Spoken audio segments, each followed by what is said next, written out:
Guys, ito na yung pangatlong grills na nabuo namin. So, medyo marami-rami to guys. Hindi ko lang to nakuhaan yung pagbuo. Pero sa susunod na ano niya, dahil marami pa naman to. So, ito guys yung pangalawa. Yan. Dito yan. Haba-haba siya. So, marami-rami itong gagawin namin to guys. Hindi na ito pinawildingan dito para ang winilding nito ditong gilid-gilid lang para pag masilya pantay siya, hindi siya ayan, marami-rami yan guys no? Dito meron pa rin at saka ito ayan no? So dito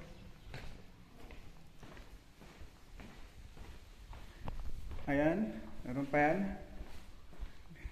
Tsaka dito, meron pa dito sa taas. Medyo malaki-laki ito guys. Marami-rami ito. Ito, naikabit na namin. Nakapag-sample na kami ng may-ari. So, nag-okay naman yung may-ari at pumayag.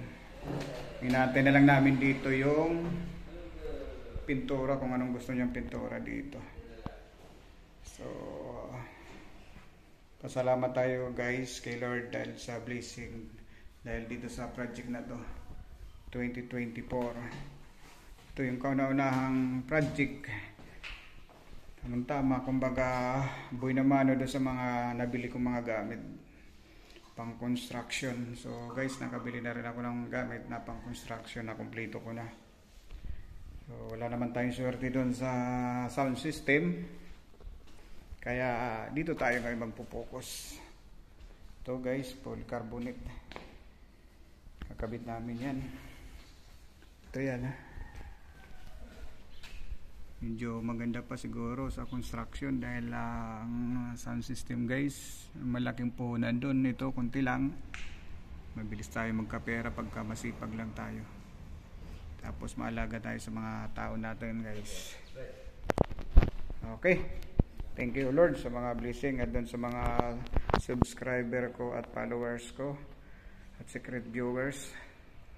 Maraming salamat sa inyo guys. Medyo na busy. Ngayon lang uli makapag-upload at makapokus uli sa aking mga upload sa aking mga YouTube saka mga viewers at saka kapwa ko mga vlogger. Ngayon ko lang uli mapapanood yung ano nila dahil na sobrang busy guys. So okay, thank you. At mabuhay tayong lahat.